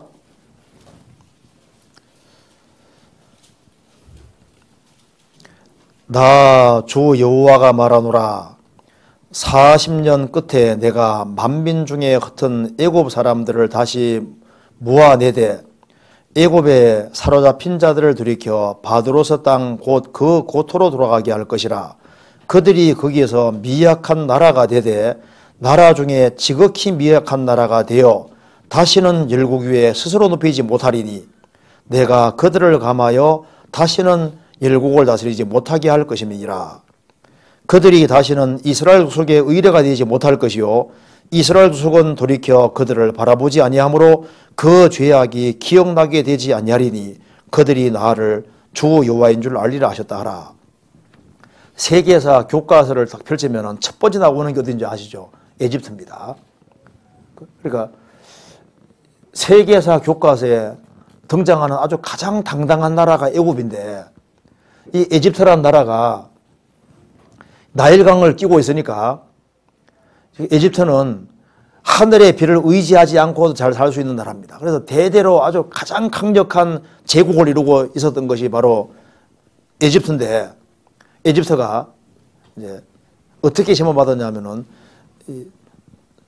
느부갓네살 왕이 바벨론 제국 왕이 쳐들어와서 이스라엘 민족을 포로로 잡아가고 에집트 와서 에집트도 심판하고 에집트 사람들도 포로로 잡아갔던 겁니다. 그런데 기원전 536년에 페르시아가 등장하면서 해방령을 내려서 이스라엘 민족도 이스라엘 땅으로 돌아가고 에집트 사람들을 또 다시 에집트로 오게 됩니다. 그때가 기원전 536년입니다. 하나님 말씀했습니다. 14절 애굽에 사로잡힌 자들을 들이켜 바드로스 땅 곧 그 고토로 돌아가게 할 것이라. 이때가 기원전 536년입니다. 그들이 거기에서 미약한 나라가 되되 나라 중에 지극히 미약한 나라가 되어 다시는 열국 위에 스스로 높이지 못하며 내가 그들을 감하여 못하리니 감하여 다시는 열국 다스리지 못하게 할 것임이니라. 그들이 다시는 이스라엘 족속의 의뢰가 되지 못할 것이요 이스라엘 족속은 돌이켜 그들을 바라보지 아니하므로 그 죄악이 기억나게 되지 아니하리니 그들이 나를 주 여호와인 줄 알리라 하셨다 하라. 이거 봅시다. 그래서 BC 536년에 바벨론에서 해방되어서 에집트에 이스라엘 민족이 에집트 사람이 들어옵니다. 이때부터는 미약한 나라, 약한 나라가 되어서 다시는 열국 위에 군림 못한다. 옆에 이제 이스라엘이 있는데 에집트가 워낙 강하니까 이스라엘 사람들이 대대로 에집트를 기대해 왔는데 에집트가 너무너무 약해져서 에집트를 기대지 않을 거다 그 말입니다. 저도 이제 1995년에 에집트에 갔다 왔는데 에집트는 95%가 땅을 못 쓰는 땅입니다. 5% 정도가 이게 사용할 수 있는 땅인 거예요. 5% 정도가. 그래 정말 미약한 나라가 된다는 말씀대로 다시는 군림하지 못한다. 그러니까 기원전 536년부터 해서 2500년이라는 세월이 흐르는 가운데 에집트는 한 번도 커진 적이 없는 겁니다. 이상하게도 커지려면 줄어들고 안 되지 않습니까? 왜? 하나님이 이렇게 저주 선포를 딱 해놓은 거예요. 단 에집트는 지구상에서 없어지지는 않는다. 이렇게 예언되어 있지 않습니까? 성경 예레미야 찾아봅시다. 46장. 예레미야 46장에 찾아봅시다. 46장 14절.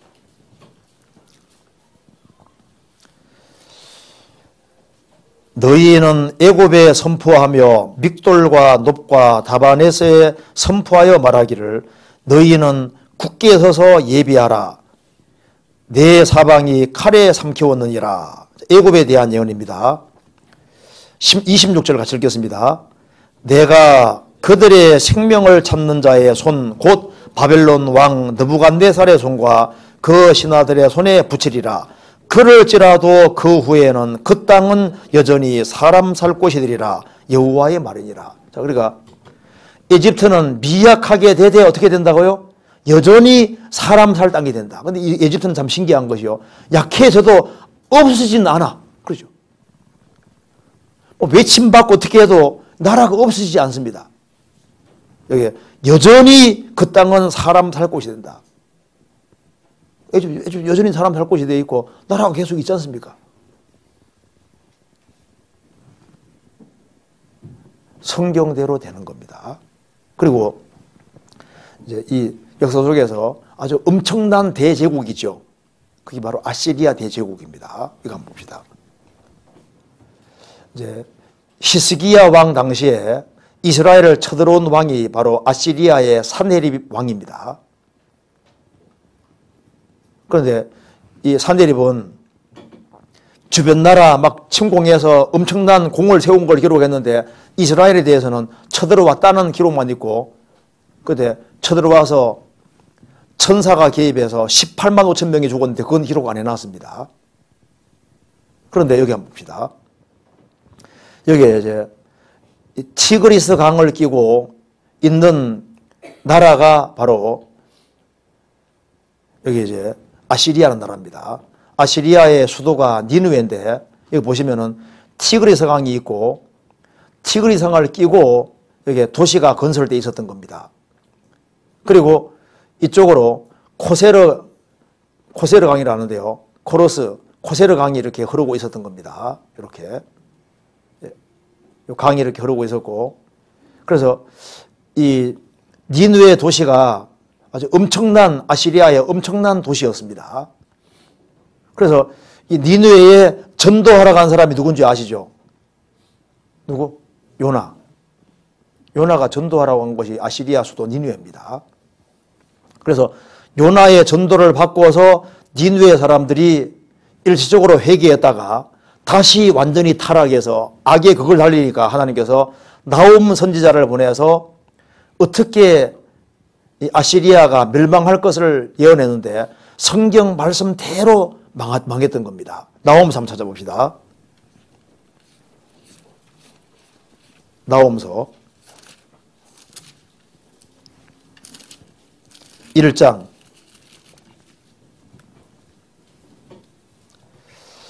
1절 니느웨에 대한 중한 경고 곧 엘고스 사람 나홈의 묵시의 글이라.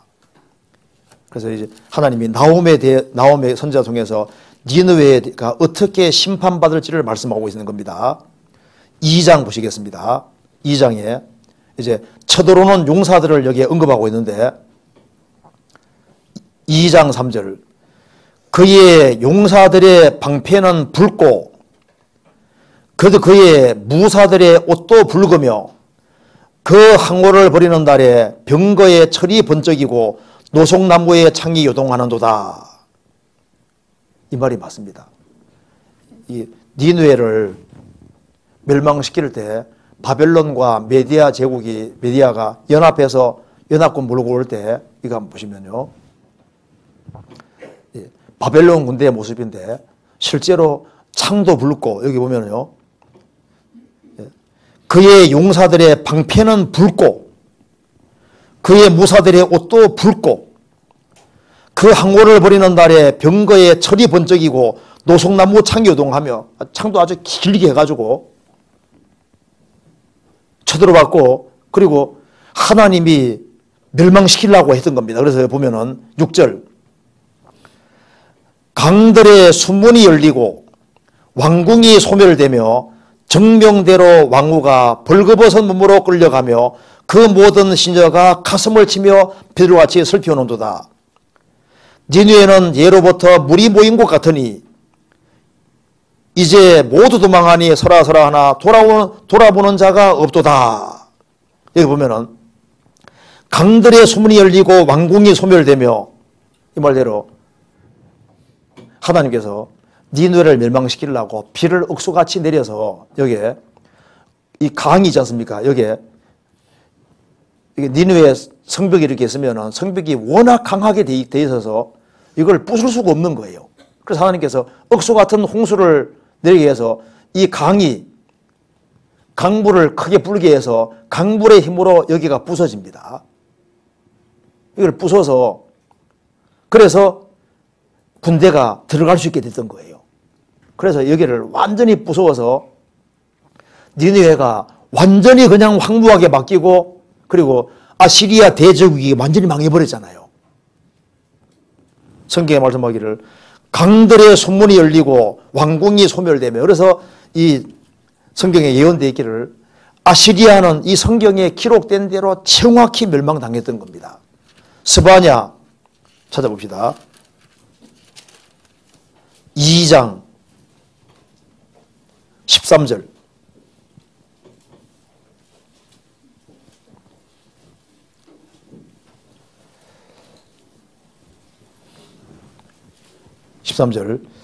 여호와가 북방을 향하여 손을 펴서 아수르를 멸하며 니느웨로 황무케 하여 사막같이 메마르게 하리니.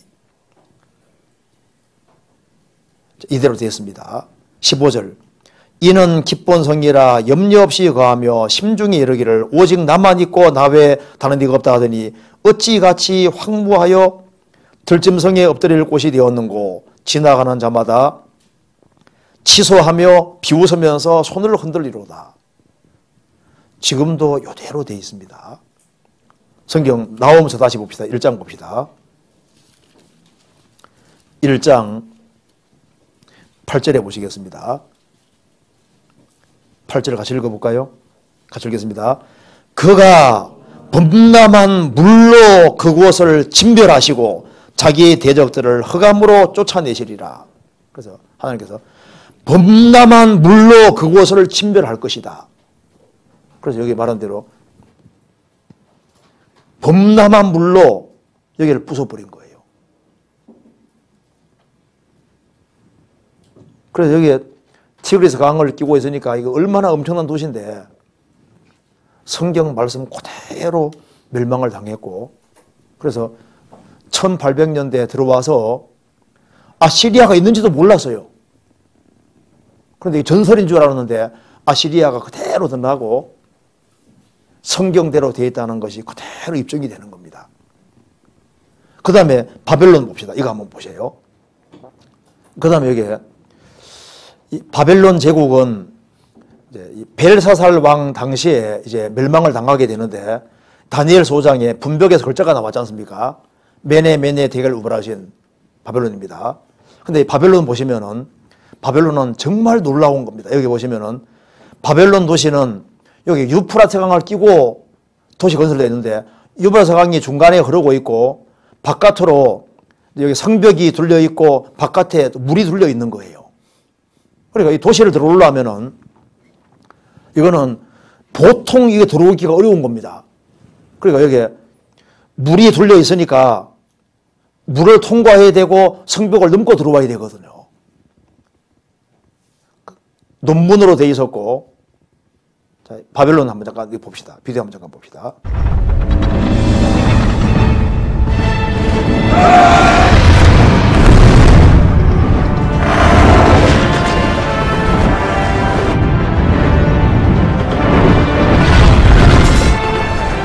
전쟁, 정복, 파괴. 과거의 역사에서 강대국이 자신의 힘을 과시하는 데 이보다 좋은 수단은 없었을 것입니다. 기원전 6세기 바빌론이 그랬죠. 그들은 강했으며 야망에 넘쳤고 서아시아 전역이 그들 손아귀에 있었습니다. 페르시아만에서 지중해 연안에 이르는 광대한 지역이었죠.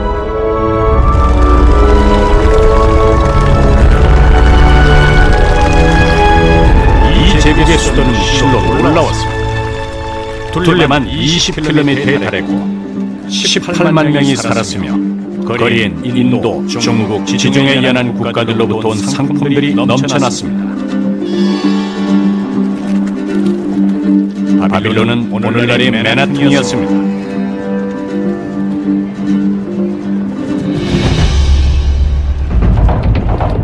바빌론의 왕 네부카드네자르 2세는 정복자이자 건설왕이기도 했죠. 그럼 바빌론이 세계 중심임을 입증하기 위해 탑을 건설했습니다.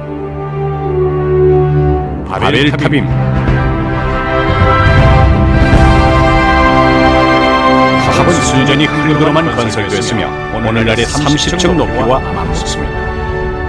네부카드네자르 2세는 이 탑의 꼭대기에 도시의 주신인 마르둑을 안치했습니다.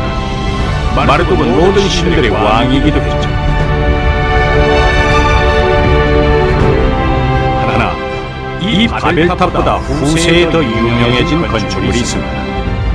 네부카드네자르 2세가 신이 아닌 사랑하는 한 여인을 위해 건설했다고 전해지는 이것, 바로 공중정원입니다.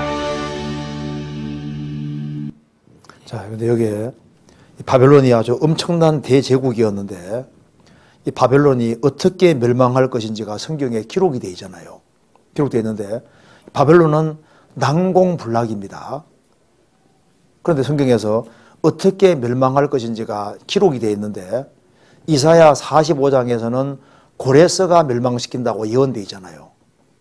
그래서 페르시아 초대왕 고레스가 정말 등장했고 이 고레스는 물욕이 없는 사람이었습니다. 지금도 이 고레스에 무덤이 남아 있는데요. 여기에 이제 이 바벨론을 멸망시킨 사람이 사이러스 고레스입니다. 페르시아 초대왕 고레스인데 이 고레스의 무덤입니다. 고레스는 대제국을 이룬 왕이지만 왕궁을 건설하지 않고 정말 평범하게 살았습니다. 성경이 말씀하기를 이 고레스는 실제로 물력이 없는 사람이었기 때문에 바벨론 멸망시키고 난 이후에 너희들 이스라엘 땅으로 다 돌아가고 모든 민족 다 돌아가라고 말씀해주고 그리고 이스라엘 민족이 엄청난 보물이 있었는데 여기 바벨론으로 갔는데 그걸 다 가지고 돌아가게 만들었지 않습니까? 물력이 없는 사람이었습니다. 성경 이사야 13장 찾아봅시다. 이사야 13장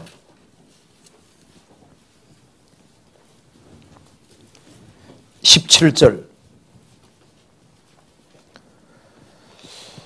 17절 보라 은을 돌아보지 아니하며 금을 기뻐하지 아니하는 메대 사람을 내가 격동시켜 그들을 치게 하리니 메대 사람이 활로 청년을 쏘아 죽이며 태의 열매를 긍휼히 여기지 아니하며 아이를 가석히 불쌍히 보지 아니하리라.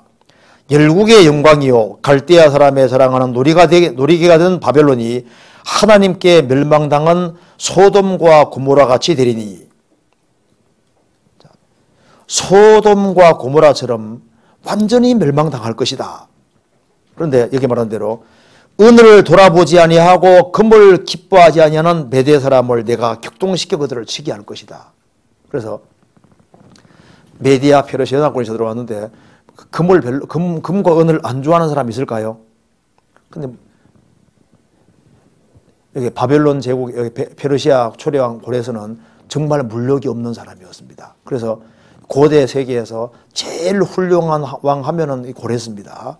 그래서 사라센 제국이 이제 이란 지역을 점령할 때 여기에 고레스 무덤만은 남겨두고 갔거든요. 워낙 검소한 사람이고 훌륭한 사람이었기 때문에.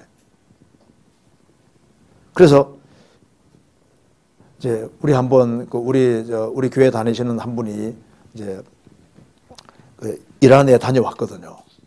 그래서 얘기하기를 야 고레스는 진짜 물력도 없고 정말 훌륭한 사람이었다고 쫙 얘기를 하더라고요. 그래서 그 성경에 나와 있습니다. 그리고 제가 보여주니까 오 성경에 나와 있네. 금을 기뻐하지 아니하고 은을 돌아보지 아니하는 메대 사람. 그래서 고레스가 등장해서 멸망을 시키는데 어떤 식으로 멸망할지를 성경이 말씀했는데 예레미야 보시겠습니다. 예레미야 40 성경 찾아봅시다. 제가 보겠습니다. 예레미야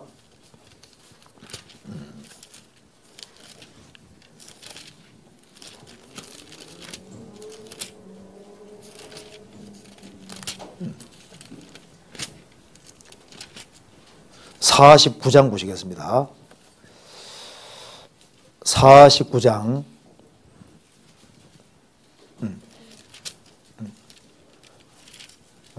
50장 봅시다.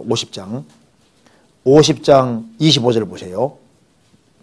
35절 제가 읽겠습니다. 나 여호와가 말하노라. 칼이 갈대아인의 위에와 바벨론 거민 위에와 그 방백들과 지혜로운 자 위에 임하며.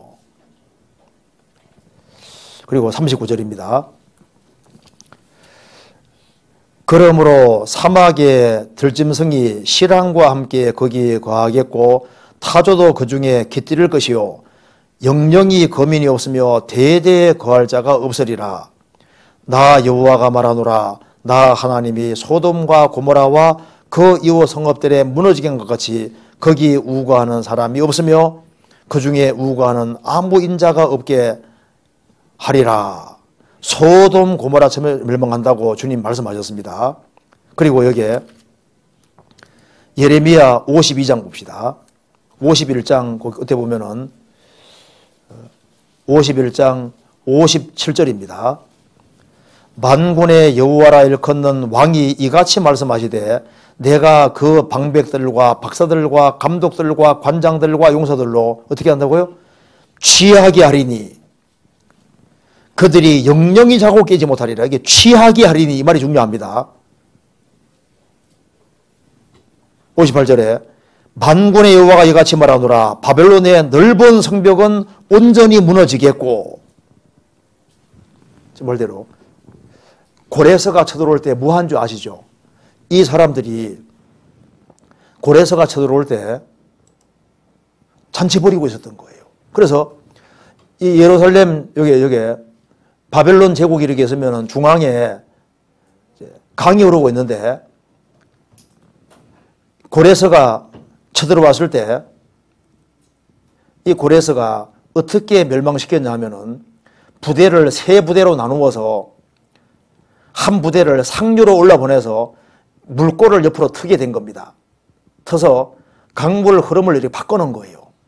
그러니까 강물이 점점 줄어드는데 보초들이 다 술 먹고 있었으니까 강물이 줄어들고 있는데 몰랐던 거예요. 그래서 수문이 강물이 아주 낮아져서 이제 몰래 이쪽으로 해서 이제 물이 줄어들게 하니까 넘어가기 쉽지 않습니까? 그래서 논문을 열고 이제 우르르 들어와 보니까 다 술 취해 있는 거예요. 그래서 아주 간단하게 정복을 했습니다. 여기 성경이 말한 대로 취하게 하리니 그래서 영영이 자고 깨지 못할 것이다. 넓은 성벽은 온전히 무너질 것이다. 그 말씀대로 그대로 됐고 이 성경에서 말씀한 대로 예언이 그대로 이루어지게 되는 겁니다.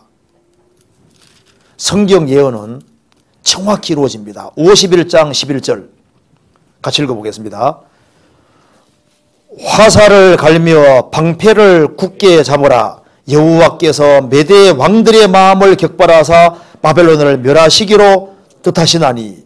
이 말씀대로 메디아 페르시아 왕들입니다. 메디아 왕들의 마음을 격발하사 바벨론 멸하신다. 그래서 성경의 말씀대로 멸망을 당했던 겁니다. 이거 봅시다.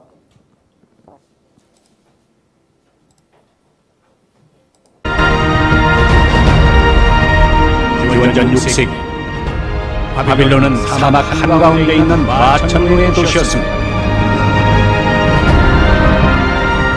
그곳엔 크고 장엄한 아름다운 이시타르 문이 있었고 오늘날의 30층 높이에 해당하는 세계에서 가장 높은 바벨탑이 있었습니다. 이 밖에도 에사겔 신전과 공중정원이 바벨론의 스카이라인을 형성했습니다. 바벨론의 영광은 영원할 것만 같습니다.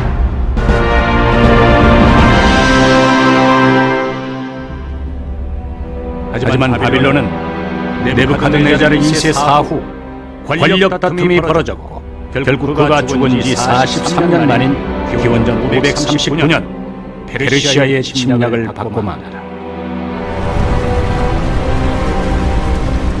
모든 것이 불타버렸죠.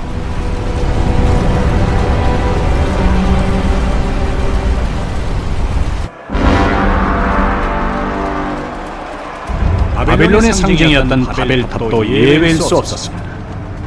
군사용 전망대로 쓰일 수 있다는 이유로 페르시아의 왕 키루스는 파괴를 명령합니다. 그 후 바빌론은 재건되지 못했습니다.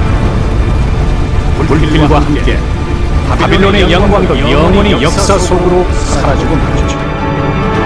이것이 우리가 아는 전설의 도시 바빌론입니다. 그리고 이제 바벨론을 멸망시킨 페르시아에 대해서 성경에 이렇게 예언했습니다. 다니엘서 보시겠습니다. 다니엘서 8장입니다. 8장 1절입니다.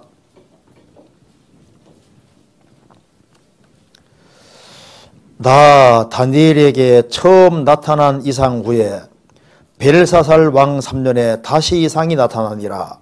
내가 이상을 보았는데 내가 그것을 볼 때 내 몸은 엘람도 수산성에 있었고 내가 이상을 보기는 을레 강변에 서니라. 내가 눈을 본즉 강가에 두 뿔 가진 수양이 있었는데 그 두 뿔이 다 길어도 한 뿔은 다른 뿔보다 길었고 그 긴 것은 나중에 난 것이더라. 무슨 말인지 알 수 없잖아요. 한 장 뒤에 넘겨봅시다. 해석이 나와 있죠. 20절. 내가 본 바 두 뿔 가진 수양은 누구라고요? 곧 메데와 바사 왕들이요. 자, 메디아 페르시아 왕들을 두 뿔 가진 수양이라고 했습니다. 3절 다시 봅시다. 두 뿔 가진 수양이 있었는데, 즉 메디아 페르시아 왕이 있었는데 그 두 뿔이 다 길어도 한 뿔은 다른 뿔보다 길었고 그 긴 것은 나중에 난 것이더라. 원래 메디아란 나라 속에 페르시아가 속국으로 있었습니다. 메디아 페르시아 형제 국가입니다. 그런데 시간 지나가면서 페르시아가 점점 커지면서 나중에 페르시아 제국이 되는 거예요. 긴 것은 나중에 난 것이더라 말이 맞습니다. 4절. 내가 본즉 그 수양이 서와 북과 남을 향하여 받으나 동쪽이 빠져있죠. 그것을 당할 짐승이 하나도 없고 그 손에서 능히 구할 리가 절대로 없으므로 그것이 임으로 행하고 스스로 강대하더라. 이거 봅시다. 여기 이제 페르시아 제국입니다. 페르시아 제국이 생긴 것이 여기입니다. 인도를 끼고 인도 옆에서 페르시아 제국이 생겼지 않습니까? 여기서 페르시아 제국이 생겨서 여기서 이제 북쪽하고 남쪽하고 서쪽으로 치고 이렇게 해서 광대한 대제국을 이루게 됩니다. 그런데 바로 자기들 나라가 생긴 바로 동쪽이 바로 인도인데 인도 쪽으로는 한 번도 가지 않고 서와 북과 남을 들이받아서 대제국 이루는 거예요. 서와 북과 남을 향해서 들이받으나 이 페르시아국을 당할 나라가 없었다 그 말입니다. 5절. 내가 생각할 때 한 수염소가 서편에서부터 와서 온 지면에 두루다니되 땅에 닿지 아니하며 그 염소 두는 사이에는 현저한 뿔이 있더라. 무슨 말인지 알 수 없으니까 해석했습니다. 한번 넘겨봅시다. 그 뒤에 21절. 털이 많은 수염소는 곧 뭐라고요? 헬라 왕이요.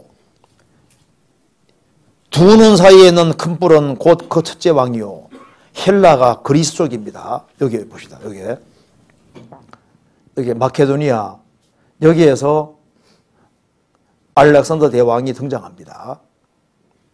그래서 여기 보시면은 이 알렉산더 대왕 모습이고요. 원래 이쪽이 헬라입니다. 내가 생각할 때 한 수염소가 동편입니까? 서편입니까? 서편에서부터 와서 온 지면에 돌아다니는데 땅에 닿지 아니하며 그 염소 두는 사이에는 현저한 뿔이 있더라. 맞죠? 이거 봅시다.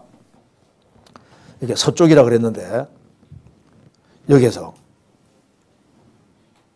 막 이쪽에서 헬라를 통일시키고 첫째 왕 서쪽에서부터 헬라 제국이 생겼고 서쪽에서부터 정복을 시작해서 이쪽에 페르시아 제국을 멸망시키고 심지어 인도까지 갔습니다. 아시지 않습니까? 인도에서 알렉산더 대왕이 모기에 물려 열병 앓고 죽게 되지 않습니까?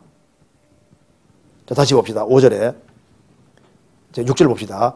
그것이 두 뿔 가진 수양 곧 내가 본 바 강가에 섰던 양에게로 나아가되 분노한 힘으로 그것에게 달려가더니 내가 본 바 그것이 수양에게로 가까이 나아가서는 더욱 성내어 그 수양을 쳐서 그 두 뿔을 긋거나 수양에게는 그것을 대적할 힘이 없으므로 그것이 수양을 땅에 엎드려 드리고 짓밟았으나 능히 수양을 그 손에서 벗어나기를 리가 없더라. 그래서 알렉산더 대왕이 페르시아 제국을 멸망시키고 헬라 제국을 이루지 않습니까?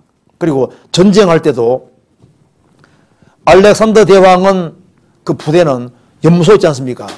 염소 투구 쏘고 싸웠거든요. 그런데 여기 페르시아 제국의 사람들은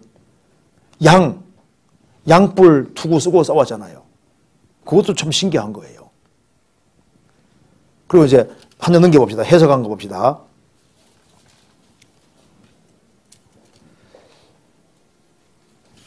어.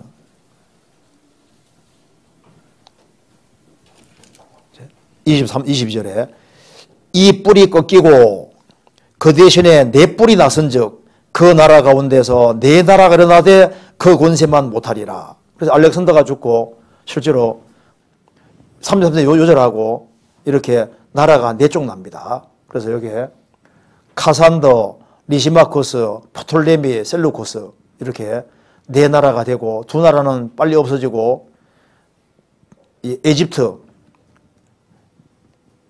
에집트의 프톨레미하고 시리아의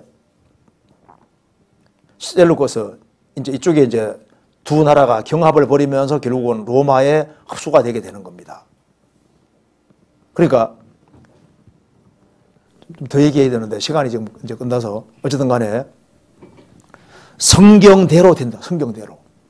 반드시 성경대로 됩니다. 그러니까 성경은 1.1도 안 떨어지고 정확히 문자 그대로 이루어졌기 때문에 장대도 성경대로 반드시 되는 거예요. 그래서 아시리아, 바벨론, 메디아 페르시아, 헬라, 알렉산더가 죽고 나라가 네 쪽 난다고 되어 있는데 네 쪽 났고 그 다음에 이제 다니엘 11장으로 가면은 북이스라엘과 여기 에집트하고 시리아하고 북방왕과 남방왕 싸우는 이게 나오고 싸우면서 로마 흡수되는 게 딱 나오는 겁니다. 그러니까 성경은 전부 다 사실인 거예요. 그래서 성경 예언을 살펴보면은 항상 성경대로 이루어진다는 걸 볼 수 있습니다. 그래서 마지막으로 여기 시간 없으니까 이거 하나 봅시다. 성경에 에돔에 대해서 많은 예언이 나와 있는데 이 에돔에 대한 예언을 다루고 있는 책이 많이 있는데 그 중에 하나가 무슨 책인지 아시죠? 오바댜라는 책이 바로 이 에돔에 대해서 예언하고 있는 겁니다. 그런데 에돔이 정말 어마어마한 나라입니다. 그런데 에돔은 성경에 말씀하기를 소돔 고모라처럼 황폐하게 된다 그랬는데 지금 에돔은 사람 한 명 안 사는 거 정말 그대로 되어 있습니다. 성지순례 중에 이게 에돔이 포함되어 있는 경우도 있습니다. 그러니까 성경대로 정확히 다 이루어지는 거예요. 오늘 여기까지 얘기하도록 합시다. 여기 그 질문이 이렇게 오늘 4가지 이렇게 나와 있었습니다. 여기까지 하고 마치겠습니다. 같이 기도하시겠습니다. 자비로우신 우리 아버지 하나님 감사합니다. 많은 사람 중에서 저희들을 주의 복음으로 불러주시고 하나님 자녀로 삼아주신 것을 감사합니다. 우리에게 믿을 수 있는 증거로 성경을 주신 것을 감사합니다. 우리의 행보를 말씀 위에 굳게 세워주시고 말씀 가운데 살아갈 수 있도록 더욱 역사해 주시옵소서. 또 다음 시간 주의 거룩한 말씀께 부탁드립니다. 우리 구주 예수 그리스도 이름으로 기도하옵나이다. 아멘.